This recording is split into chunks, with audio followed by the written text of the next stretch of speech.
আপনারা দেখছেন একুশে টেলিভিশন।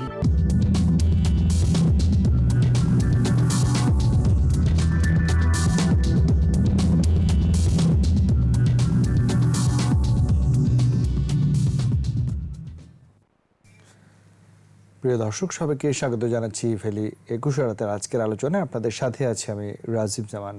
প্রিয় দর্শক, আপনারা জানেন সময়সীময় বিষয় নিয়েই আমরা ২১ রাতে আলোচনা করার চেষ্টা করি এবং বেশিরভাগ সময় আসলে সারা বৈশ্বিক যে অবস্থান অর্থাৎ করোনা ভাইরাস পরিস্থিতি নিয়ে আমাদের কথা বলতে হচ্ছে এবং প্রতিনিয়তই আমরা দেখছি যে অবস্থানটি আসলে আগে থেকেই সকলে ধারণা করছিলেন এবং বিশ্বব্যাপী সেই অবস্থানটি কিন্তু আমরা দেখছি সংক্রমণের মাত্রা বাড়ছে, মৃত্যু ঝুঁকি বাড়ছে, পৃথিবীর বিভিন্ন দেশে নতুন করে আবার নতুন ভাইরাসের আতঙ্ক রয়েছে। আমরা দেখেছি ইতিমধ্যেই যুক্তরাজ্যে সারা বিশ্বের সাথেও অনেকটা আমরা দেখেছি ফ্লাইট বন্ধ হয়ে গিয়েছে।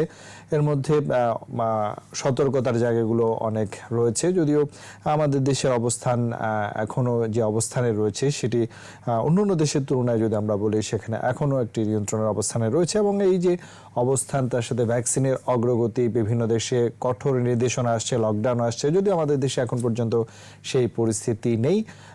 এইসব বিষয়গুলো নিয়েই আসলে আমরা কথা বলার চেষ্টা করব এবং এইসব বিষয় নিয়ে আজকে কথা বলার জন্য আমাদের সঙ্গে ওয়েবিনারে সংযুক্ত আছেন অধ্যাপক ডক্টর শরফুদ্দিন আহমেদ, সাবেক উপাচার্য, বঙ্গবন্ধু শেখ মুজিব মেডিকেল বিশ্ববিদ্যালয়। আমাদের সাথে আরো সংযুক্ত আছেন অধ্যাপক doctor S M Abdur Rahman, dean pharmacy অনুষদ, ঢাকা বিশ্ববিদ্যালয়, এবং সংযুক্ত আছেন ডক্টর মিজানুর রহমান কল্লোল, সহযোগী অধ্যাপক, অর্থোপেডিক্স ও ট্রমাটোলজি বিভাগ, ঢাকা ন্যাশনাল মেডিকেল কলেজ ও হাসপাতাল। তিনজনকে স্বাগত জানাচ্ছি আমাদের আজকের আলোচনায়। আমি আলোচনা শুরু করতে চাইব অধ্যাপক ডক্টর শরফুদ্দিন আহমেদ স্যার কাছ থেকে। স্যার, প্রথমেই করোনা ভাইরাস পরিস্থিতি আমরা সকলেই জানি, সকলেই আসলে চোখ রাখছে এবং নতুন করে যে স্ট্রেইন ভাইরাস, যেটি নিয়ে নতুন করে সারা পৃথিবীব্যাপী আবারও সতর্কতার অবস্থান রয়েছে, বিশেষ করে যুক্তরাজ্যে ইতিমধ্যেই বিভিন্ন দেশের সাথে তাদের ফ্লাইট বাতিল করেছে, কঠোর অবস্থানে রয়েছে। এই জায়গাগুলো দিয়ে আজকে আলোচনা প্রথমে একটু আপনার কাছ থেকে শুনবো। ধন্যবাদ আপনাকে। আপনারা ইতিমধ্যেই আমরা সবাই জানতে পেরেছি যে সারা বিশ্বে করোনা এমন এক পরিস্থিতি তৈরি করেছে যে আমাদের অর্থনীতি বিপর্যস্ত, সারা বিশ্ব টালমাটাল অবস্থা, কোনোভাবেই এগোনো যাচ্ছে না। দীর্ঘ 10 মাস আমরা যে অবস্থানে আছি সেই স্ট্রেনও কিন্তু আমাদেরকে 17 লক্ষ এর বেশি, 17.5 লক্ষের বেশি মৃত্যুবরণ করেছে এবং 7.5 কোটি লোক আক্রান্ত হয়েছে সারা বিশ্বে। এই যে অবস্থানটি যে স্ট্রেন থেকে ছিল, আমরা জানতে পারলাম যে যুক্তরাজ্য, ডেনমার্ক, নেদারল্যান্ড, অস্ট্রেলিয়া, ইটালি, এই কয়টা দেশে রিসেন্টলি ইংল্যান্ড থেকে অর্থাৎ ইউকে থেকে আরেকটা নতুন ভাইরাস, যেটা 8 টাইমস মিউটেশন হয়েছে এবং স্পাইক প্রোটিন আছে এই করোনা ভাইরাসে, সেইটা নিজেদেরকে সেপারেট করে ফেলেছে নর্মাল যে এভারেজ স্ট্রেন থাকে করোনা ভাইরাসে, তার থেকে নিজেকে পরিবর্তন করে ফেলেছে এবং এমন ভাবে পরিবর্তন করেছে এই ভাইরাসটি যা 70 ভাগ আগে যে পরিমাণ হতো তার চেয়ে 70% কন্টাগিয়াস, তার মানে একজন থেকে আরেকজন ছড়িয়ে পড়ছে। এই ছড়িয়ে পড়া বাংলাদেশের মতো ঘন বসতিপূর্ণ দেশে যদি এই ইংল্যান্ড থেকে ওই ভাইরাসটি আসে, তাহলে পরিস্থিতি কিন্তু অনেক অনেক গুণ খারাপ হয়ে যেতে পারে। সেই ক্ষেত্রে সারা বিশ্বে এখন তারা কি করছে? তারা প্রথমত হলো যে এক দেশ থেকে আর এক দেশে, বিশেষ করে ইউরোপের বিভিন্ন দেশ থেকে ইউকেতে যাওয়া বন্ধ করেছে, ইটালি থেকে, জার্মানি থেকে, ফ্রান্স থেকে যেন যাতায়াত বন্ধ হয়। তাহলে 1 নম্বর কথা হলো যে এক দেশ থেকে আরেক দেশে যদি যাতায়াত বন্ধ করে, এই স্ট্রেনটির আক্রান্ত কোন ব্যক্তি যদি আরেকজনের সাথে না মিশতে পারে, তাহলে প্রথম ভাবে আমরা এটাকে প্রিভেন্ট করতে পারবো। দ্বিতীয় যেটা বাঁচার একমাত্র উপায় এখনকার, সেটা হলো যে মাস্ক ব্যবহার করা এবং স্বাস্থ্যবিধি মেনে চলা। সেই মাস্কও এখন একটার জায়গায় 2টা অনেকে ব্যবহার করছে, আবার মাস্কের উপর দিয়ে একটা মাইক্রোপোর ব্যবহার করছে, যাতে করে উপর দিয়েও শ্বাস প্রশ্বাসের সময় কোন রকম যদি এটা যেমন ধরেন অ্যারোসলের মতো, যেটা বাতাসে ভাসছে, একজন যদি হাঁচি দেয়, সে যদি কাছাকাছি থাকে সেই বাতাস থেকেও কিন্তু যেতে পারে।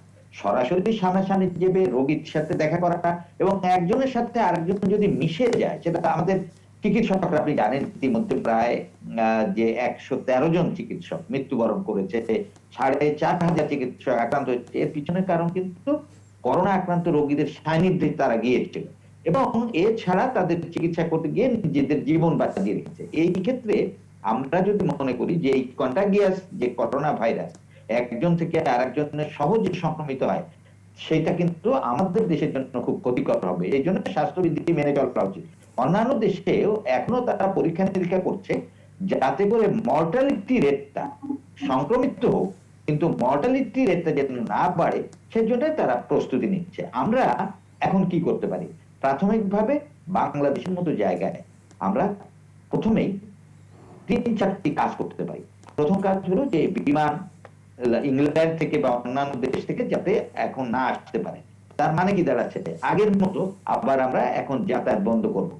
2 নম্বর, যারা এসে পৌঁছাবে তাদেরকে অবশ্যই কোয়ারেন্টাইনের ব্যবস্থা করব, কমপক্ষে 7 দিন থেকে 14 দিন।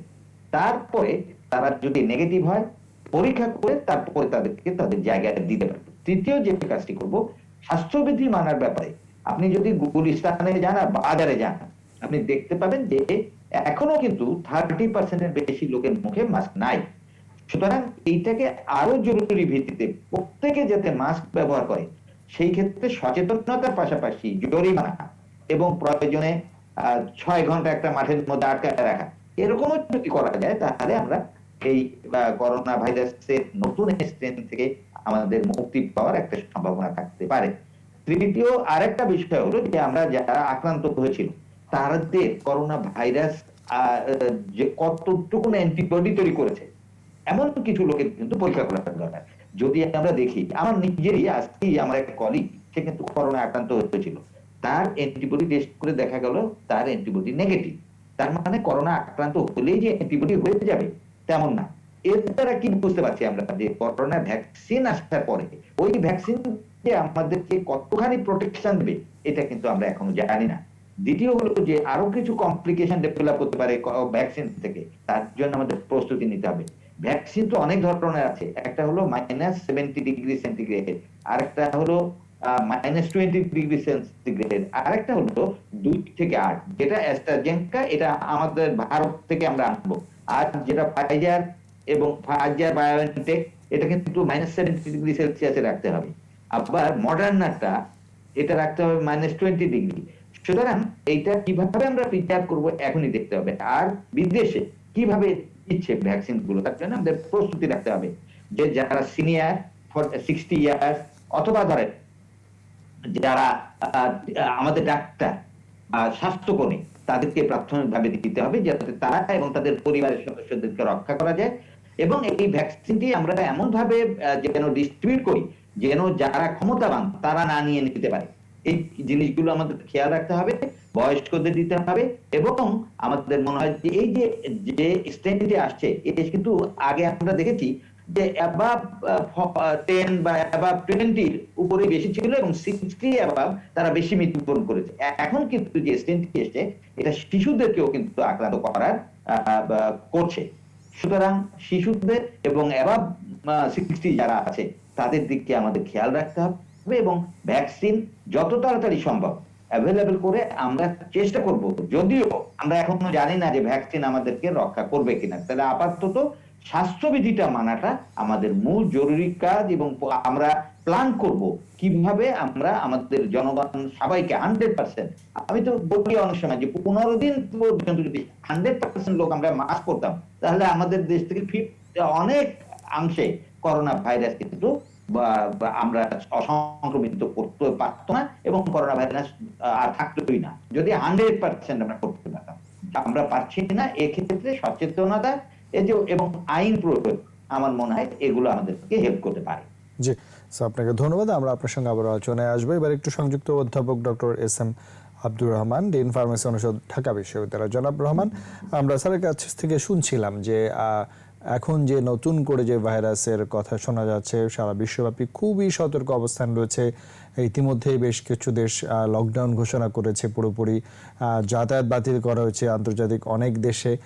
আমাদের দেশে করোনা ভাইরাস পরিস্থিতির প্রথম দিকে যে অবস্থানটি ছিল, এখন স্যার অনেকগুলো পয়েন্ট তুলেছেন এবং যারা বিদেশ ভ্রমণ করছেন বা আসছেন তাদের ক্ষেত্রে আরও বেশি সচেতন, পরীক্ষা, কোয়ারেন্টাইন, এইগুলো খুব বেশি নজর আমরা দিচ্ছি কিনা বা সেই জায়গাটা আসলে আমরা সঠিক পথে হাঁটছি কিনা। ধন্যবাদ আপনাকে। আপনাকে আমি একটু বলি, আমাদের প্রফেসর শফিউদ্দিন আহমেদ স্যার যেটা বললেন, উনি চমৎকার বলেছেন, অনেক বিষয় নিয়ে বলেছেন এবং প্রশ্নবিদ্ধ ছিল। প্রথমত করোনা ভাইরাসের আমরা যদি গতিবিধিটাকে একটু দেখি, আমাদের দেশে কিন্তু আমরা সারা বিশ্বের তুলনায় অনেক ভালো আছে আমি বলবো। কারণ বৈশ্বিক ভাবে যদি আমরা দেখি যে আমরা একটা সময় ছিল প্রতিদিন কিন্তু 2000 করে মারা যেত সারা বিশ্বে, আবার রাতিকে 5000 মারা যেত একটা সময়। যে সময় আমরা পিক টাইম দেখেছি যে 5000, এখন কিন্তু 12,000, 13,000, গতকাল কিন্তু 13,000 মৃত্যুবরণ করেছে। ইউএসএ তে প্রায় 3,500 মতো মৃত্যুবরণ এখন করছে কোভিডে। তাতে বোঝা যাচ্ছে যে এখন কিন্তু তীব্রতা অনেক বেড়েছে করোনা ভাইরাসের, ওয়ার্ল্ড ওয়াইড অনেক বেশি বেড়ে গিয়েছে তীব্রতা, এবং সংক্রমণের সংখ্যাও কিন্তু বেড়ে গিয়েছে। কিন্তু পক্ষান্তরে আমরা দেখতে পাচ্ছি যে আমাদের দেশ, যদিও আমরা বলছি না যে আমরা একেবারে করোনা ভাইরাস ফ্রি বা করোনা ভাইরাস থেকে মুক্ত হয়ে যাচ্ছে বা আমাদের ট্রেনটা খুবই নিম্নগামী, সেটাও না। আমাদের ট্রেনটা নিম্নগামী না, একটা স্টেবল কন্ডিশন আছে। কিন্তু তারপরে আমি বলবো যে বৈশ্বিক পরিস্থিতির সাথে আমাদের পরিস্থিতি অনেকটাই ভালো, আমরা অনেকটাই নিয়ন্ত্রণে আমরা রাখতে পেরেছি। তো সেটি একটি আমাদের প্রতি একটু যেভাবেই হোক, সেটা খোদাতে আল্লাহর দয়া হোক বা আমাদের আমাদের পদক্ষেপ হোক বা যে কোনো কারণেই হোক, সেটা হয়তো গবেষণার দাবি রাখবে। তো যে বিষয়টি নিয়ে আপনি বলেছেন যে কয়েকদিন আগে আমরা যেটা জানলাম যে আমাদের ব্রিটেনের যে নতুন ধরনের একটি ভাইরাসের অস্তিত্ব পাওয়া গিয়েছে, যে করোনা ভাইরাসের, সেই ভাইরাসটি নিয়ে অনেক আসলে সারা বিশ্বে একটি প্যানিক সিচুয়েশন তৈরি হয়েছে।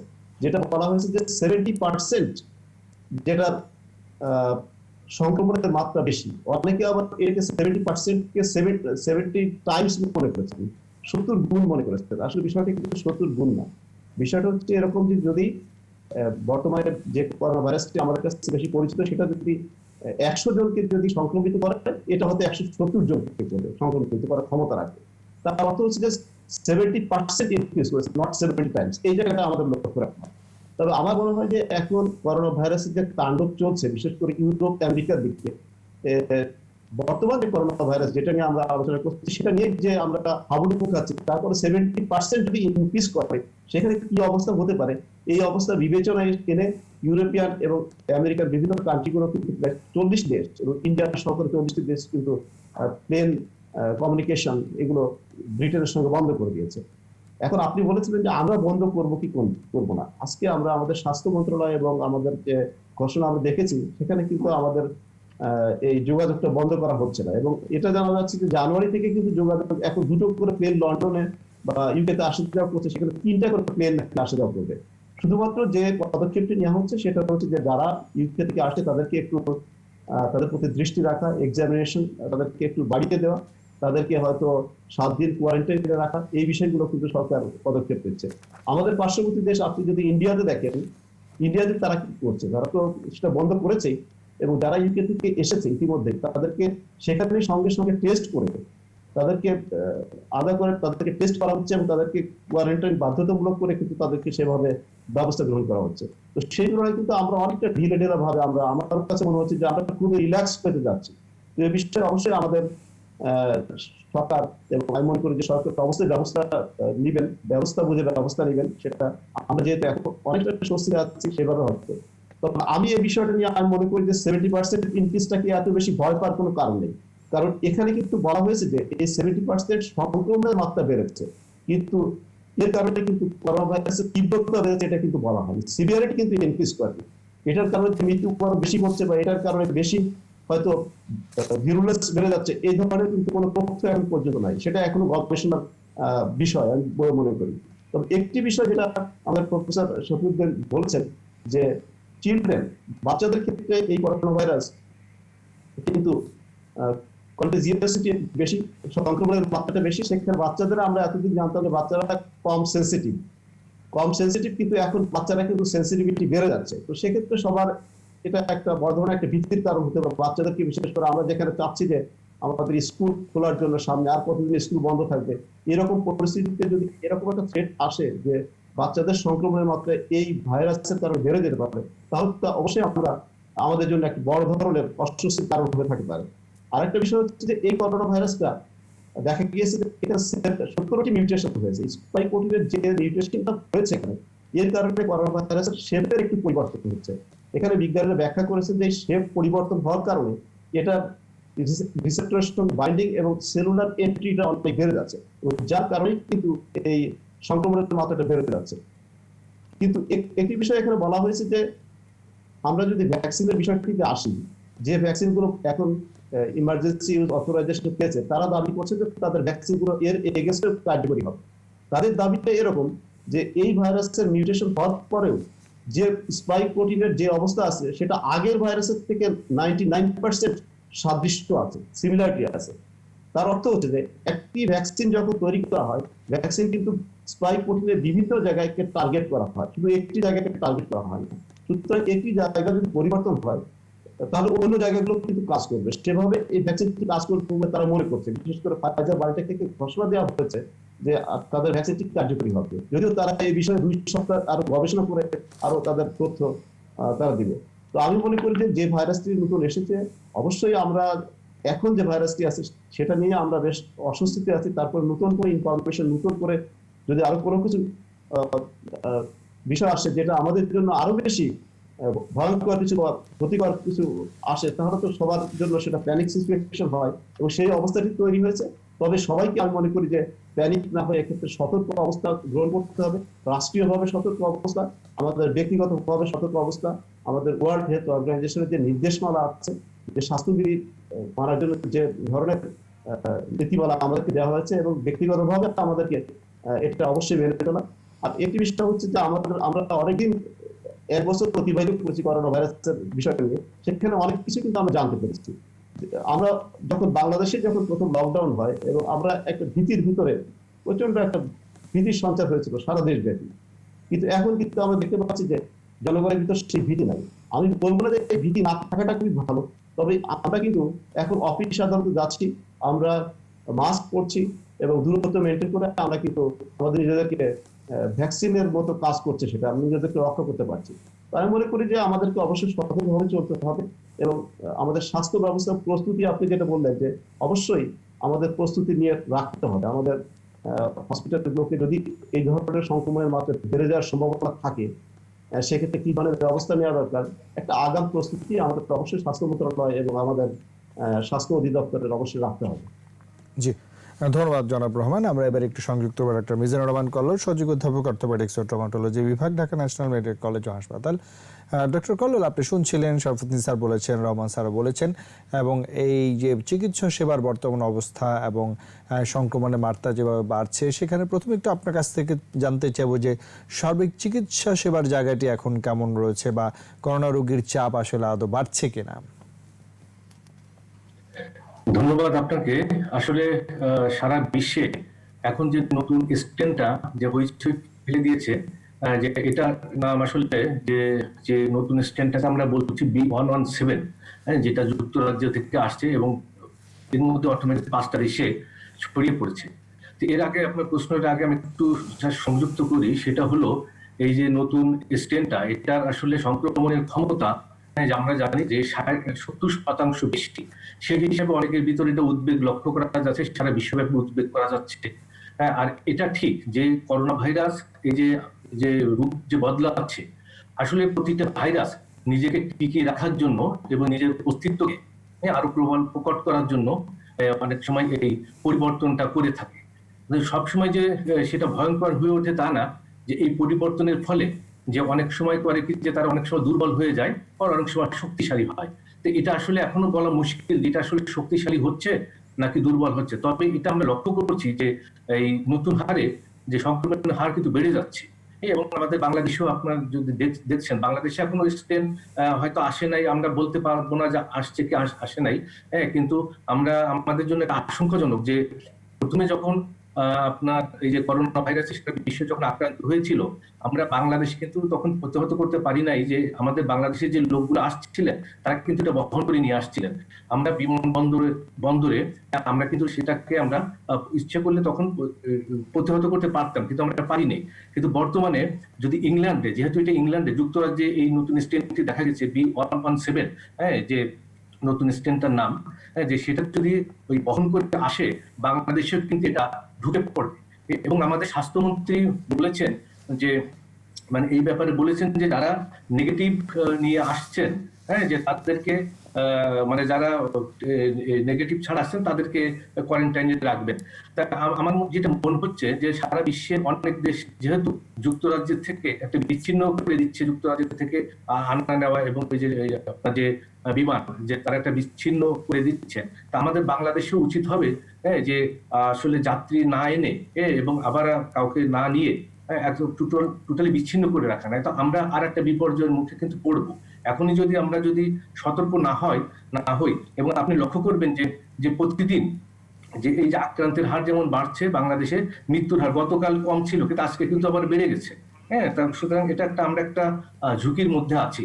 তবে যেহেতু আমাদের ভাই বলছেন, শরফুদ্দিন ভাই যেটা বলছেন যে আমরা অন্য বিশ্বের অন্যান্য দেশের তুলনায় আমাদের দেশে আক্রান্তের অনেক কম, সেটা হয়েছে আমাদের সরকারের যে সময় উপযোগী কিছু সিদ্ধান্তের কারণে। আমাদের চিকিৎসকদের যে ফ্রন্ট লাইনে যারা আছেন, যে চিকিৎসকরা যেভাবে করোনা মোকাবেলায় নিজেদেরকে উৎসর্গ করেছিলেন, যে সেই সমস্ত কারণে, এবং সাধারণ জনগণের মধ্যে যে স্বাস্থ্যবিধি মেনে নেওয়ার যে প্রবণতা, যেটা যদিও ছিল না, কিন্তু সরকার বারবার যে আহ্বান করেছেন, চিকিৎসকরা বারবার আহ্বান করেছেন, মিডিয়াতে আমাদের সাংবাদিক কর্মীরাও বারবার আহ্বান করেছেন সেই ব্যাপারে যে কিছু সতর্কতা অবলম্বন করার কারণে আমরা অনেকটা বিশ্বের অন্যান্য দেশের চেয়ে আমরা নিরাপদ থেকেছি। কিন্তু এই বলে যে ভবিষ্যতে যে নিরাপদ থাকবো তা না। সুতরাং আমাদের এই বিষয়গুলো আমাদের মনে রাখতে হবে। আর একটা জিনিস যেটা যে আমাদের যে স্বাস্থ্যসেবা, যে প্রথমে যে স্বাস্থ্যসেবায় আমরা যে বিষয়গুলো মেনেছিলাম, যে চিকিৎসকদের এবং স্বাস্থ্য কর্মীরা ওই ফর্মে কিন্তু আবার ফিরে যেতে হবে।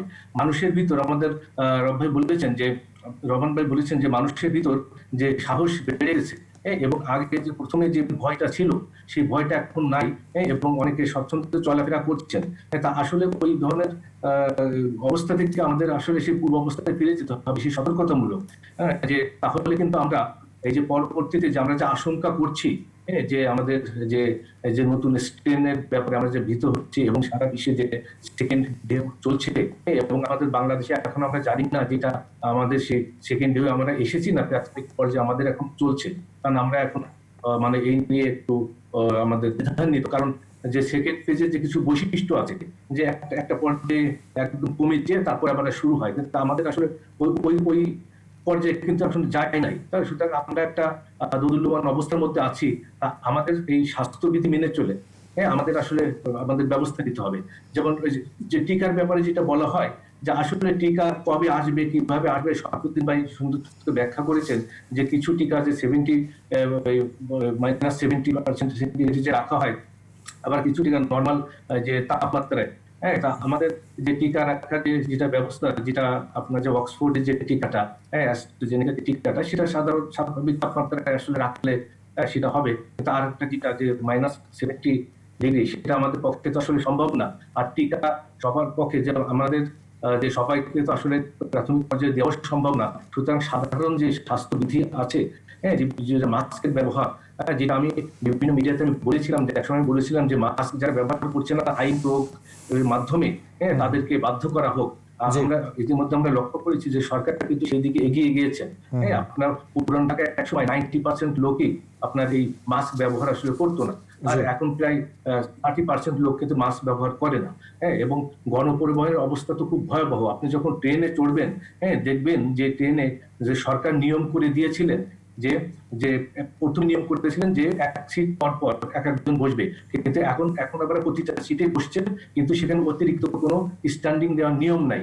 কিন্তু আপনি ট্রেনে গেলে দেখবেন যে স্ট্যান্ডে অনেক লোকজন দাঁড়িয়ে আছেন। এটা হলো কিছু অসাধু যে ট্রেন কর্মচারীদের সাহায্যে যে তারা এভাবে চলাচল করছে, এবং অন্য মানুষের ভিতর যে একটা যে করোনা ভাইরাস ছড়ানোর একটা ঝুঁকিতে ফেলে দিচ্ছেন।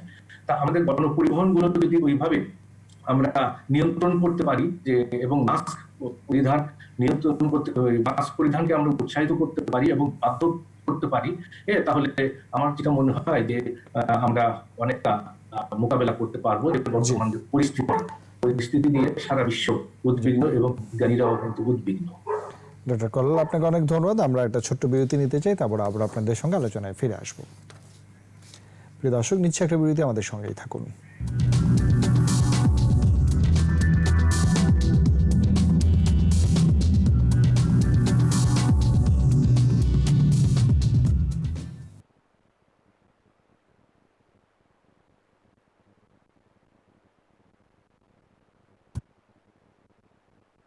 প্রিয় দর্শক, আবার সবাইকে স্বাগত জানাচ্ছি ভ্যালি 21 রাতের আজকের আলোচনা। আমরা বিরতির আগে আলোচনা করছিলাম সার্বিক করোনা পরিস্থিতি নিয়ে এবং বৈশ্বিক যে অবস্থান, বিশ্বের অনেক দেশে কঠোর অবস্থান, লকডাউন করা হয়েছে। যদি আমাদের দেশে এখন পর্যন্ত সেই জায়গাটি লক্ষণীয় নয়, তবে সতর্ক অবস্থানে বারবারই প্রধানমন্ত্রী বলছেন এবং জনসচেতনতার কোনো বিকল্প নেই। আমরা সেই জায়গাগুলো নিয়ে আলোচনা করছিলাম। আবারও সংযুক্ত আলোচনায় অধ্যাপক ডক্টর শরফুদ্দিন আহমেদ, সাবেক উপাচার্য, বঙ্গবন্ধু শেখ মুজিব মেডিকেল বিশ্ববিদ্যালয়। স্যার, আমরা বিরতির আগে আলোচনা করছিলাম আমাদের সতর্কতার জায়গায় অবশ্য কোনো বিকল্প নেই। সরকারের সতর্কতা যেমন প্রয়োজন আছে, স্বাস্থ্য সেবার যারা সম্পৃক্ত আছেন তাদের সতর্কতার প্রয়োজন আছে, ব্যক্তি সতর্কতার তো কোনো বিকল্পই নেই। আমি একটু নজর দিতে চাইব যে আমরা পরীক্ষার জায়গাটি এখন আরো বাড়ানোর প্রয়োজন কিনা। আমরা দেখেছিলাম যে করোনা ভাইরাস পরিস্থিতিতে জোনিং একটা পদ্ধতি করা হয়েছিল, সেই জোন করে আবারও সতর্ক অবস্থান করা এবং অ্যান্টিজেন টেস্ট শুরু হয়েছিল। এবং সার্বিক স্বাস্থ্য ব্যবস্থার যে অবস্থান, সামনে যদি আরো পরিস্থিতি নাজুক হয়, সেই ক্ষেত্রে আসলে আমরা কি করব, এই জায়গাগুলো একটু যদি মতামত দেন।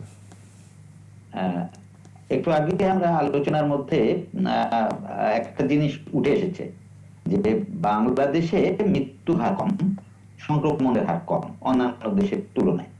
এর পিছনে কি কি কারণ থাকতে পারে? ইতিমধ্যে কিছু কিছু হাইপোথিসিস আমাদের মধ্যে এসেছে। একটি হলো যে আমরা অত্যন্ত পরিশ্রমী এবং আমাদের দেশের মানুষের above 60 এদের সংখ্যা কিন্তু 40 to 60 চেয়ে অনেক কম। বিদেশে কিন্তু 40 to 60 চেয়ে above 60 সংখ্যা বেশি। এই ক্ষেত্রে আমাদের পপুলেশনটা, active population 40 to 60 is much more than Europe and America. আরেকটা বিষয় হলো, যেহেতু পরিশ্রমী আর আমাদের গ্রামের মানুষ বা ধরেন রিক্সাওয়ালা অথবা পরিশ্রমী যারা, সবাই কিন্তু সান দেখতে থাকে, ম্যাক্সিমামই রোদের আলো, সূর্যের আলো তারা পায়। আমাদেরকে সি বিচে গিয়ে রোদের আলো নিতে হয়। এই ক্ষেত্রে ভিটামিন ডি ডেফিসিয়েন্সি আমাদের দেশে কম বলে আমি মনে করি যে করোনা ভাইরাসের আক্রমণ আমাদের দেশে কম। আরেকটা বিষয়, আমার নিজস্ব চিন্তা ভাবনা, আমি যেটা মনে করি, আপনারা জানেন যে বাংলাদেশের এমন কোনো মানুষ নাই যে কোনো ভাইরাসে আক্রান্ত হয় নাই, সেটা ইনফ্লুয়েঞ্জা হোক, ফ্লু হোক, ডেঙ্গু হোক এবং আরো অনেক ভাইরাস। আমার মনে হয় করোনা আমাদের শরীরে থাকা অন্যান্য ভাইরাসের অ্যান্টিবডির সাথে পাল্লা দিয়ে পারছে না। এই কারণে বাংলাদেশে করোনা আক্রমণ হয়তো একটু কম। তার মানে এই না যে আমরা এখন নির্বিঘ্নে মাস্ক ছাড়া স্বাস্থ্যবিধি না মেনে চলবো, তা না। কারণ হলো যে করোনা তার নিজস্ব চরিত্রে কি অবস্থানে আছে আমরা অনেকেই জানি না। একটু আগে আমি যে কথাটা বলছিলাম যে কোনো সময় আপনার এই স্ট্রেন যদি চেঞ্জ হয় এবং যদি আমাদের দেশে যে স্ট্রেনটা ছিল সেই স্ট্রেনের বদলে নতুন কোন স্ট্রেন আসে, তখন 100 জায়গায় 170। আপনি একটা সুন্দর কথা বলছেন যে 70 গুণ না, মানুষ যেন ভুল না করে। আগে যেখানে 100 জন আক্রান্ত হতো, এখন 170 জন আক্রান্ত হতে পারে নতুন স্ট্রেনে। তবে মৃত্যু হার যে বাড়বেই এমন কোনো কথা নেই, আক্রমণ করলেও কিন্তু সমস্যা। আপনারা জানেন করোনা আক্রান্ত একজন ব্যক্তি কিন্তু সারা জীবনই ভুগবে কিনা আমরা এখনো জানি না। এটাও কিন্তু করোনার আরেকটা বৈশিষ্ট্য। তার যে হার্ট অ্যাটাক হবে না, তার যে কিডনি প্রবলেম হবে না। একটা ইয়াং ছেলে যার ডায়াবেটিস নাই, করোনার কারণে তার কিন্তু ডায়াবেটিস হয়ে গেছে। আবার যার ব্লাড প্রেশার ছিল না, তার ব্লাড প্রেশার হয়েছে। কিডনি ডিজিজ ছিল না, কিডনি ডিজিজ হয়েছে। এগুলো কিন্তু পোস্ট কোভিড আমরা জানতে পেরেছি। যেমন চোখের রোগ ছিল না, চোখের রোগ হয়েছে। ডায়াবেটিস বেড়ে যাওয়ায় ডায়াবেটিক রেটিনোপ্যাথি হয়েছে, তার চোখে দেখতে পাচ্ছে না। ইভেন কনজাংটিভাইটিস ছাড়াও ড্রাই আই হচ্ছে। সবকিছু মিলে আমরা মনে করি যে পোস্ট কোভিড অনেক কিছু হতে পারে। যারা আক্রান্ত হন নাই, মৃত্যু হার কম হলেও ভাববেন না যে করোনা আপনাকে মুক্তি দিচ্ছে। করোনার পোস্ট কোভিড সিনড্রোম কিন্তু আমাদের জন্য সমস্যা তৈরি করতে পারে। এবারে আসি যে সারা বিশ্বে যেভাবে স্বাস্থ্যবিধি মানার কথা, অন্যান্য দেশে এটা পালন করছে, আমার দেশে এটা পালন করছে না অসচেতনতার কারণে। তারপরেও জীবন ও জীবিকার জন্য মাননীয় প্রধানমন্ত্রী আপনারা জানেন যে উদ্যোগটি গ্রহণ করেছিলেন বলে আজকে $42 বিলিয়ন আমার রিজার্ভ আছে। এটা কিন্তু অন্যান্য দেশের তুলনায় ভারত এবং পাকিস্তানের চেয়েও কিন্তু অর্থনৈতিকভাবে আমাদের অবস্থান এখন উন্নত, ইভেন আমরা করোনায় আক্রান্ত। তারপরেও সচেতনতার অভাবটি পূরণ করার জন্য আমরা মিডিয়া, আপনারা অনেক চেষ্টা করছেন মিডিয়ার পক্ষ থেকে, 21 টেলিভিশন সহ সব টেলিভিশন, যে আপনারা স্বাস্থ্যবিধিটি মেনে চলুন। যারা মানছেন না, আমি মনে করি তিনি কিন্তু আর একটা অন্যায় করছেন। অর্থাৎ উনি করোনা আক্রান্ত, আমি যখন রাস্তায় হাঁটবো, আমার সামনে, উনি তো পরীক্ষা করেন নাই, আমি তো এখন 100% আমার সামনে যে আছে তাকেও ভাবি করোনা রোগী, কারণ তার তো পরীক্ষা করা নাই। আমরা নিজেরা যারা পরীক্ষা করি নাই তাদের কখনোই কোনো সিমটম হলে পরীক্ষা করতে হবে। আপনি একটু আগে বলছিলেন যে এই পরীক্ষাটার ব্যাপারটা কি। আসলে যদি পরীক্ষা না করা হয় তাহলে আমি আক্রান্ত কিনা বা আপনি আক্রান্ত কিনা এটা আমরা জানতে পারবো না। আক্রান্ত হলে আমাকে কি করতে হবে? সাথে সাথে আমাকে নিজেকে সেলফ আইসোলেশনে যেতে হবে, কারণ আমার মাধ্যমে যেন অন্য আরেকজন আক্রান্ত না হয়, আমার পরিবারের সদস্যরা আক্রান্ত না হয়। আমি রাস্তাঘাটে বাজারে যাব, আমি অফিসে যাব, এই অসুস্থতা নিয়ে অন্য আরেকজন আক্রান্ত হতে পারে। সুতরাং সেলফ আইসোলেশনে যেতে হবে। এই ব্যাপারে সরকার কিন্তু রিল্যাক্স করেছে, যারা চাকরিজীবী তারাও যেন অফিসে না যায় এটা বলা আছে। আরেকটা বিষয় হলো যে এখন আগের মতো অবস্থানে আমরা ফিরে যাব কিনা। আপনারা জানেন হাসপাতালে কিন্তু এখন আইসিইউ পাওয়া যাচ্ছে না, বেড অনেক বেডের সংখ্যা অনেক বেড়ে গেছে। কারণ হলো রোগী আগের চেয়ে বেড়েছে। সেই রোগীদের চিকিৎসার ব্যাপারটা, চিকিৎসাটা কি high flow oxygen nasal cannula দিয়ে যেটা দেওয়া হয়, এটা কিন্তু মূল চিকিৎসা। এছাড়া ওই যে আইভারমেকটিন, ক্লোরোকুইন, রেমডেসিভির বিভিন্ন ওষুধ কিন্তু ব্যবহার করা হয়েছিল। আলটিমেটলি আমরা লক্ষ্য করেছি যে যদি আর্লি ডিটেকশন হয় এবং যদি সিমটম কারো দেখা দেয়, সাথে সাথে যদি হাসপাতালে যায়, তার যদি এই যে স্ট্রেনটার কথা বলা হয়েছিল যে এই করোনা ভাইরাসের স্ট্রেনটা কি করে জানেন, ও যে স্পাইক আছে, স্পাইক প্রোটিন, ও এমন ভাবে স্ট্রেনটা চেঞ্জ করেছে যে সহজে রেসপিরেটরি রিসেপ্টরের সাথে সহজে মিশে যেতে পারে। তার মানে রেসপিরেটরি একটা রিসেপ্টরের সাথে সাথে সাথে মিশে গেলে লাংয়ের কিছু পোর্শন যদি ফাইব্রোসিস হয়ে যায় এবং যদি আমরা দেরিতে যাই তাহলে কিন্তু ডাক্তাররা তাদেরকে তখন বেশি হেল্প করতে পারে না। 60% যদি কারো ফাইব্রোসিস হয় তাহলে কিন্তু তখন অক্সিজেন অথবা আইসিইউ কোনো হেল্প করতে পারে না। এই জন্য সবারই মনে রাখতে হবে যে আপনি নিজে আক্রান্ত হয়েছেন বা কোনো সিমটম হচ্ছে, সাথে সাথে চিকিৎসকের শরণাপন্ন হবেন। কোন রকম ডিলে করবেন না, কোন রকম নিজেকে গোপন করবেন না, তাহলে কিন্তু মৃত্যু হার কমে যাবে। আরেকটা জিনিস বলে রাখি যে আপনি ছড়াবেন না, অন্য আরেকজনকে আপনি ছড়ানোর দায়িত্ব আপনি নেবেন না। সেই কারণে সেলফ আইসোলেশনে যাবেন, স্বাস্থ্যবিধিটি মেনে চলবেন। এবং আমরা মনে করি যে মাননীয় প্রধানমন্ত্রী কিন্তু কালকেও বললেন যে যদি কেউ মাস্ক ব্যবহার না করে তাহলে তাকে সেবা দেবেন না। উনি নিজে কোন ভাস করে কিভাবে হাঁচি দিতে হবে বলেছেন, কোন দেশের প্রধানমন্ত্রী এইভাবে সচেতন করার জন্য করেছে। আমি মনে করি এদিক দিয়ে আমাদের মাননীয় প্রধানমন্ত্রী জীবন জীবিকা এবং স্বাস্থ্য সচেতনতা করোনার জন্য যা যা করছেন, আমরা অবশ্যই যেন তার সেই আহ্বানে সাড়া দিই এবং সচেতন হই, তাহলেই করোনা থেকে বাংলাদেশ মুক্ত হবে। কারণ আমরা কিন্তু ঘনবসতিপূর্ণ এলাকা, আপনি একটা গুলিস্তানে যদি একটু হাঁটেন, আপনি যদি পুরো ঢাকায় যান তাহলে বুঝতে পারবেন যে কি পরিমাণ অবস্থা। সমস্ত পরিবহনে, সমস্ত যাতায়াত ক্ষেত্রে, সমস্ত মার্কেটে আমাদের এখন রেস্ট্রিকশন আবার শুরু করতে হবে। আমি তো মনে করি এখন বিয়ে বন্ধ করে দেওয়া উচিত, এখন রিসোর্টে যাওয়া বন্ধ করে দেওয়া উচিত, এখন সমস্ত হোটেল টোটেল যেগুলো হোটেল মোটেল, কক্সবাজার পর্যটন কেন্দ্র, এগুলো এখন কিন্তু রেস্ট্রিক্ট করে দেওয়া উচিত। এবং এই যে লন্ডন থেকে ফ্লাইট আনা সহ লন্ডন বা অন্যান্য দেশ থেকে এগুলো এখন রেস্ট্রিক্ট করে দেওয়া উচিত আগামী 1 মাসের জন্য। তাহলে আমরা হয়তো এই যে সারা বিশ্বে নতুন স্ট্রেনের ফলে যে আক্রমণ এবং মৃত্যু হার অথবা ভবিষ্যৎ কমপ্লিকেশন গুলো থেকে আমাদের দেশের মানুষকে রক্ষা করতে পারবো। এই বিষয়ে সরকার অবশ্যই নজর দেবেন এবং স্বাস্থ্য মন্ত্রণালয় এই ব্যাপারে হেল্প করতে চেষ্টা করবেন। একটা কথা শুধু বলে দিই যে ডাক্তাররা, আপনি জানেন যে 14 দিন চিকিৎসা করে 14 দিন আবার তাকে কোয়ারেন্টাইনে থাকার আচ্ছা। কথা, জি। সেই জিনিসটা কিন্তু বন্ধ হয়ে গেছে। এটা আবার শুরু করতে হবে, তা না হলে কিন্তু সে নিজে এইভাবে আক্রান্ত হয়ে তার পরিবারের সদস্যদেরকে কিন্তু আবার আক্রান্ত করতে পারে, তাতে সংখ্যা বেড়ে যেতে পারে। আমরা সেই ক্ষেত্রে পূর্বের ন্যায় আগামী 1 মাসের জন্য আবার ডাক্তারদেরকে হোটেলে রাখা, 14 দিন কোয়ারেন্টাইন করা বা ডাক্তার সহ স্বাস্থ্যকর্মীদের এই বিষয়টি আবার শুরু করা উচিত বলে আমি মনে করি। এবং যে কোনোভাবে হোক প্রণোদনাটা, যেভাবে মাননীয় প্রধানমন্ত্রী প্রণোদনা দিচ্ছেন, সেই প্রণোদনাটা সবার মধ্যে আবার দিয়ে দেওয়া উচিত বলে আমি মনে করি। জি স্যার, আপনাকে ধন্যবাদ। আমরা এবার একটু আবার অধ্যাপক doctor S M Abdur Rahman আপনার কাছে আসবো, ডিন ফার্মেসি অনুষদ, ঢাকা বিশ্ববিদ্যালয়। এই যে স্যারও বলছিলেন যে এখন আবার আমাদেরকে কিছু হলে সতর্কতার জায়গাটা বাড়াতে হবে, সচেতনতার জন্য প্রায়শই আমরা বলছি ব্যক্তি সচেতনতার পাশাপাশি সরকারি বেশ কিছু পদক্ষেপ নিয়ে স্যার বলছিলেন।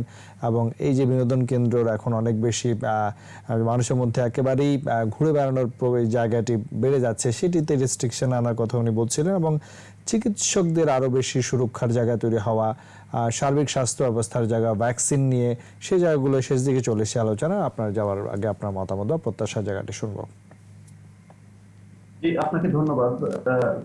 আমরা একটু আগে জানলাম যে আসলে এই আমাদের দেশে প্রথম দিকে কিন্তু পিপি নিয়ে অনেক কথা হচ্ছিল এবং নকল পিপি থাকার কারণে কিন্তু আমাদের অনেক ডক্টর কিন্তু প্রাণ হারিয়েছেন এবং 113 জন ডাক্তার যে প্রাণ হারিয়েছেন, এটা কিন্তু সব ম্যাক্সিমাম কিন্তু প্রথম দিকে ছিল এবং 4500 জন আক্রান্ত হয়েছেন, যেটা আমরা জানি। তো এখন কিন্তু অনেকেই আমাদের যারা ডক্টর আছেন, ফিজিশিয়ান আছেন, তারা কিন্তু বুঝতে গিয়েছেন, মানে শুধু পিপির উপর আমি দোষ দিচ্ছি না, কারণ আগে প্রথমে যখন করোনা ভাইরাসটি আমাদের এখানে আসতো তখন কিন্তু অনেকেই আমরা এটাকে বুঝতে পারিনি, এর গতিবিধি বুঝতে পারিনি, এটা থেকে কিভাবে নিজেকে প্রোটেকশন রাখা যায় সেই বিষয়টি বুঝতে পারিনি। তো এখন তো কিন্তু অনেকেই এই বিষয়টা জেনে গিয়েছেন, জেনে যাওয়ার কারণে এখন কিন্তু মৃত্যুর হার কমে গেছে, বিশেষ করে ফিজিশিয়ানদের মৃত্যুর হার প্লাস মৃত্যুর হার কমে গেছে, কারণ আমরা ফিজিশিয়ানরা কিন্তু এখন ট্রিটমেন্ট প্যাটার্নটা বুঝে গেছে করোনা ভাইরাস কি কি ধরনের সমস্যা তৈরি করতে পারে, কোন সময় কোন ধরনের ট্রিটমেন্ট হতে পারে এবং সারা বিশ্বব্যাপী যে বিভিন্ন ড্রাগ রিপারপাস হচ্ছে, সেটা আমি আজকেই কিন্তু একটা রিপারপাস ড্রাগের একটা রিভিউ লিখে পাবলিশ করেছি, ইনফেক্টিভ থেরাপির এক্সপার্ট অপিনিয়নে পাবলিশ হয়েছে আজকে এসেছে আর কি। এই যে এতগুলো বিভিন্ন ধরনের ড্রাগ রিপারপাস হচ্ছে এবং সেটা ব্যবহার করা হচ্ছে এবং ফিজিশিয়ানরা এটা আরো ভালো জানবেন, তারা যেহেতু অ্যাপ্লাই করছেন, এই ড্রাগগুলো কোন ড্রাগটা কোন ক্ষেত্রে ব্যবহার করলে রোগীকে বাঁচানো যেতে পারে। যে একটু আগে আমাদের প্রফেসর শরফুদ্দিন বলেন যে ফাইব্রোসিস হয়ে যেতে পারে, এই ফাইব্রোসিস হওয়ার আগে ফাইব্রোসিস হওয়ার আগে যদি পেশেন্টকে আমরা হসপিটালে দিতে পারি, ডাক্তার পরামর্শ দিতে পারি, ট্রিটমেন্ট দিতে পারি, সেক্ষেত্রে কিন্তু সেই রোগীকে বাঁচানো সম্ভব। এই বিষয়গুলো কিন্তু আস্তে আস্তে এটা আমরা জানতে পেরেছি এবং তার কারণে কিন্তু এখন স্বাস্থ্য সেবার মানও বৃদ্ধি পেয়েছে, রোগীকে বাঁচানো সম্ভব হচ্ছে এবং সংক্রমণের সংখ্যা কমানো সম্ভব হচ্ছে। এটি একটি বিষয়। আরেকটি বিষয় হচ্ছে যে আমি মনে করি যে আমাদের অবশ্যই এরপরে তো আমাদেরকে খুবই সতর্কভাবে থাকতে হবে, এই কারণে যে একটু আগে ডক্টর শরফুদ্দিন বললেন যে আমাদের কিন্তু এখন হসপিটাল জায়গা নেই, আইসিইউ খালি নেই। আমরা একটা সময় যখন রোগী কমে যাচ্ছিল আমরা কোভিড হসপিটালকে নন কোভিড করার এরকম একটা প্রয়াস ছিল, কিন্তু তার কিছুদিন পরেই কিন্তু আবার দেখা যাচ্ছে যে সংক্রমণের মাত্রা বেড়ে গেছে এবং ইদানিং দেখা যাচ্ছে যে হসপিটালে জায়গা পাওয়া যাচ্ছে না এবং অনেক রোগী কিন্তু সেই ধরনের হসপিটালে অক্সিজেন বা আমরা আইসিইউ বলি সেই সেবাটা পাচ্ছে না, আমরা শুনতে পাচ্ছি। তার অর্থ কি? তার অর্থ হচ্ছে যে একটা করোনা ভাইরাসে আক্রান্ত হলে হওয়াটা কিন্তু খুব ঝুঁকিপূর্ণ, কারণ আমি হয়তো এখন ভালো আছি, আমি আক্রান্ত হলে আমার কন্ডিশনটা কি হবে, আমার হয়তো অক্সিজেন হাইফ্লো অক্সিজেন লাগবে বা আমার আইসিইউ লাগতে পারে, কিন্তু আইসিইউ যদি খালি না থাকে তাহলে তো আমাকে মৃত্যুবরণ ছাড়া আর কিছুই থাকে না। সুতরাং আমি মনে করি প্রতিটি ব্যক্তি এটা মাথায় রাখতে হবে যে আমাদের দেশে যে আমাদের যে সক্ষমতা আছে, আমাদের যে ফ্যাসিলিটিস আছে, সেই ফ্যাসিলিটিস খুব সীমিত।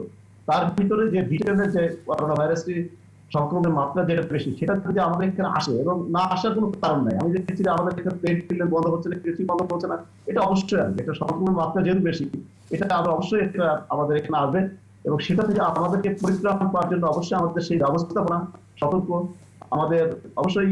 আমি মনে করি যে আমাদের সরকার এই পর্যন্ত যেভাবে এটাকে ম্যানেজ করেছে এবং আমাদের স্বাস্থ্য সেবায় যারা জড়িত আছেন, যারা যেভাবে এটাকে ম্যানেজ করেছেন, তারা নিশ্চয়ই এটাকে গুরুত্ব সহকারে দেখে ব্যবস্থাপনার জায়গাটি আরো সুদৃঢ় করবেন। আরেকটি বিষয় হচ্ছে এখানে আমাদের একটু আগে আমরা জানলাম যে এই করোনা ভাইরাস আক্রান্ত হওয়ার পরে আমাদের যে ভ্যাকসিন গুলো আছে, ভ্যাকসিন গুলো কতটুকু কার্যকর হবে সেটা নিয়ে কিন্তু সংশয় দেখা যাচ্ছে, কারণ আমরা দেখতে পাচ্ছি যে আক্রান্ত কিন্তু একবার হওয়ার পর দ্বিতীয়বার আক্রান্ত হচ্ছে, তৃতীয়বার আক্রান্ত হচ্ছে। যেটি ডক্টর শরফুদ্দিন বললেন যে অ্যান্টিবডি করোনা ভাইরাসে আক্রান্ত হওয়ার পর তার অ্যান্টিবডি কিছুদিন পরে খুঁজে পাওয়া যাচ্ছে না, তার মানে অ্যান্টিবডি তার শরীরে নাই। জি। তাহলে কি অবস্থাটা দাঁড়াচ্ছে? তাহলে এরকম একটা অবস্থা দাঁড়াবে যে আমরা হয়তো ভ্যাকসিন নিয়েও হয়তো কতদিন আমাদেরকে প্রোটেকশন দিবে সেটা কিন্তু আমরা জানি। জি। সুতরাং আমার কাছে মনে হচ্ছে যে নিউ নর্মাল যে লাইফে আমরা আছি এটা অনেকদিন পর্যন্ত দীর্ঘায়িত হবে এবং এই অবস্থায় আমাদেরকে চলতে হবে।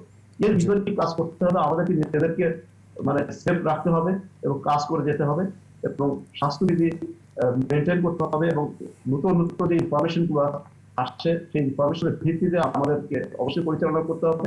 আমাদেরকে রাষ্ট্রীয়ভাবে, ব্যক্তিগতভাবে এবং শারীরিকভাবে আমরা যাতে সুন্দর থাকতে পারি, আমাদের দেশের জনগণকে রক্ষা করতে পারি এবং আমরা অবশ্যই আমাদের মাননীয় প্রধানমন্ত্রীর নির্দেশনা অনুযায়ী এবং তার নেতৃত্বে যেভাবে এতদিন পর্যন্ত আমরা ভালো অবস্থায় আছি সেই অবস্থায় যাতে টিকে থাকে এবং আমরা যাতে খুব তাড়াতাড়ি করোনা থেকে মুক্তি লাভ করি, আমি সেই আশা সকলে মিলিয়ে আমরা সেই প্রত্যাশার জায়গাটা রাখবো। জি, ধন্যবাদ আপনাকে। আমরা ডক্টর মিজানুর রহমান কলর আপনার কাছে আসবো।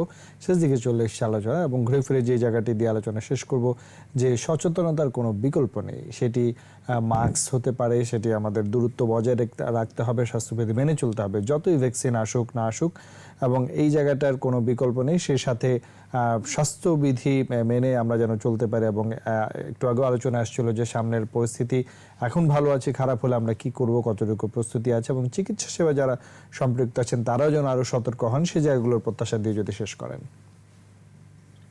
ধন্যবাদ আপনাকে। আসলে আমাদের প্রত্যাশা তো থাকতে হবে, কারণ আমরা বারবার যেটা বলছি, নতুন স্ট্রেনের যে বিষয়টা আমরা বলছি, যে যুক্তরাজ্য থেকে যে স্ট্রেনটি মানে যে আতঙ্ক ছড়াচ্ছে, কিন্তু আরেকটা জিনিস আমরা ভুলে যাচ্ছি যে পাশাপাশি আমাদের যে দক্ষিণ আফ্রিকায় কিন্তু একটা নতুন মিউটেশন হয়েছে, হ্যাঁ, যেটাকে বলা হয় 501V2, এবং এটা আমরা দেখছি যে দক্ষিণ আফ্রিকায় তরুণদের মাঝে, বিশেষ করে তরুণ যুবক, এদের মাঝে কিন্তু এই ভাইরাসটি প্রচুর ছড়াচ্ছে, এবং সেটা একটা করোনা ভাইরাসের একটা মিউটেশন, হ্যাঁ, যে সেটা থেকে সেটাও কিন্তু ব্যাপক হারে এর বৃদ্ধি পাচ্ছে।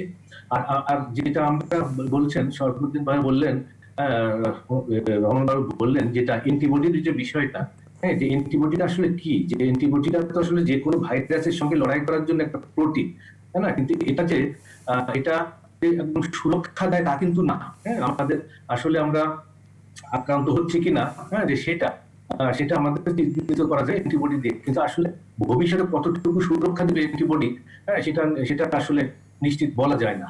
হ্যাঁ, এবং একটা মানুষের দেখে যে একবার করোনা আক্রান্ত হলে, যে এর মধ্যে দেখা যাচ্ছে যে আমাদের পরিচিত কয়েকজন কিন্তু একবার করোনা আক্রান্ত হয়ে দ্বিতীয়বার কিন্তু আক্রান্ত হয়েছে, এরকম দুইজনকে আমাদের পাওয়া গেছে।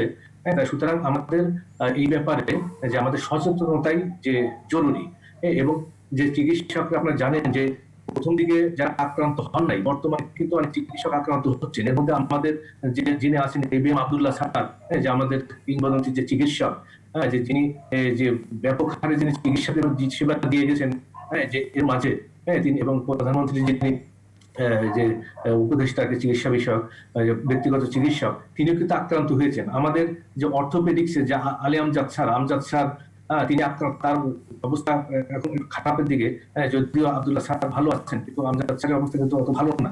আমাদের অর্থোপেডিক্স এর খোরশেদ আলম আছেন, আমাদের বন্ধু ঢাকা মেডিকেল কলেজের, সে কিন্তু আক্রান্ত হচ্ছে। বর্তমানে প্রচুর ডাক্তার কিন্তু আমরা আক্রান্ত হচ্ছে, এবং যে জিনিসটা একটু সুরক্ষার জন্য আমাদের যে পিপি যেমন প্রথম দিকে দরকার ছিল, এখন কিন্তু দরকার নেই, কারণ আমরা জেনেছি যে আসলে যে রুট দিয়ে আসলে ঢোকে, যেমন আপনার শ্বাসযন্ত্র দিকে, এখানে নাক, মুখ, চোখ, এই যে তিনটা জিনিসটাকে আমরা যদি সুরক্ষা দিতে পারি, তাহলে আমার মানে পিপি পরার দরকার নেই। কিন্তু আপনার প্রতিদিন যে বাসায় ফিরে একজন চিকিৎসক তার গোসল করার প্রয়োজন রয়েছে। আর যে জিনিসটা সচেতন বলেছি, এটা জরুরি যে চিকিৎসক গুলোকে আগে ডিউটি শেষে যে কোয়ারেন্টাইনে রাখা হতো, এখন কিন্তু এটা নেই, এবং সে তখন তার পরিবারের সাথে মিশে একটা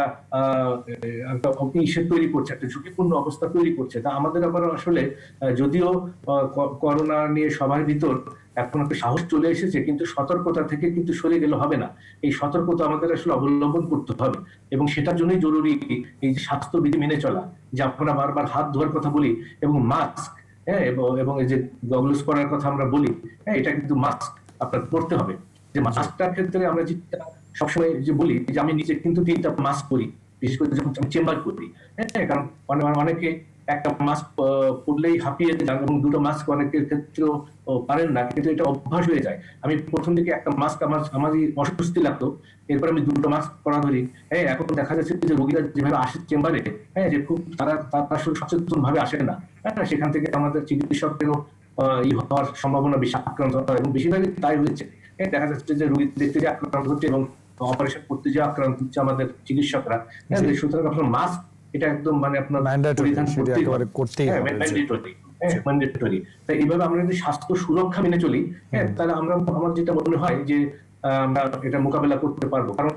কারণ এই মাস্ক হলো আসলে একটা পরোক্ষ টিকা, কিন্তু আসলে পরোক্ষ ভ্যাকসিন আমরা যেটা বলে থাকি, হ্যাঁ, যে সরাসরি ভ্যাকসিন হচ্ছে যে মাস্ক, এই ভ্যাকসিন আসার আগ পর্যন্ত আমরা মাস্কটাকে ভ্যাকসিন হিসাবে আমরা এটা ব্যবহার করতে পারি। কারণ আমরা যে মাস্ক করলে যে ভাইরাস লোডটা আসলে কমে যায়, ভাইরাস যে একেবারেই ঢোকে না কিন্তু না, কিন্তু ভাইরাস একটা মানুষ যে আক্রান্ত হয় ভাইরাস লোডের উপর, যে কত বেশি পরিমাণে আপনার ঢুকছে তারপরে আসলে আক্রান্ত হচ্ছে। এই মাস্কটা আপনার যে প্রতিহত করছে আপনার ভাইরাসটাকে, এবং ভাইরাসের যে লোডটা আপনার শরীরে ঢোকার যে লোডটা সেটাকে অনেক কমায় দিচ্ছে। এবং এই ক্ষেত্রে এইভাবে সে একটা ভ্যাকসিন হিসাবে আসলে কাজ করছে। তাই এই কথা চিন্তা যদি আমরা করি, যে আমাদের, তাহলে আমরা প্রত্যেকেই যে এই মাস্কটা আমরা ব্যবহার করবো, এবং আইন শৃঙ্খলা বাহিনীর এই ক্ষেত্রে কঠোর হতে হবে। আপনি যদি দেখেন যে রাস্তায় আইন শৃঙ্খলা বাহিনীর লোকেরা মাস্ক ছাড়া ঘোরাফেরা করছে, মাস্কটা তারপরে কি জরুরি, এবং এটা দেখে সাধারণ লোকজন কিন্তু আসলে হয়ে যায়, যদি তারা যদি চলে আসে। ডক্টর গোলাম, আমরা একেবারে শেষ দিকে চলে এসেছি। আমরা সকলেই প্রত্যাশা করব আমরা ভ্যাকসিন অবশ্যই আসবে, বাংলাদেশের মানুষও ভ্যাকসিন পাবে। মাননীয় সরকার প্রধান সে প্রচেষ্টা চালিয়ে যাচ্ছেন, তবে ভ্যাকসিন আসুক সেটি সময় সাপেক্ষ ব্যাপার। আমরা অবশ্যই স্বাস্থ্যবিধি মেনে চলবো, মাস্ক পরিধান করব, এবং আমাদের সকলের সচেতনতাই পারে সরকারের যে এগিয়ে চলে সেটিকে আরো সহজ করতে। আমরা সকলে মিলে সেটি করার চেষ্টা করব। আপনাদের তিনজনকে অনেক ধন্যবাদ অধ্যাপক ডক্টর শরফুদ্দিন আহমেদ, ধন্যবাদ অধ্যাপক doctor S M Abdur Rahman এবং ডক্টর মিজানুর রহমান কল্লোল। দর্শক, ফেলি 21 রাতের আজকের আলোচনা এখানে শেষ করছি। সবাইকে শুভরাত্রি। স্বাস্থ্যবিধি মেনে চলুন, সুস্থ থাকুন।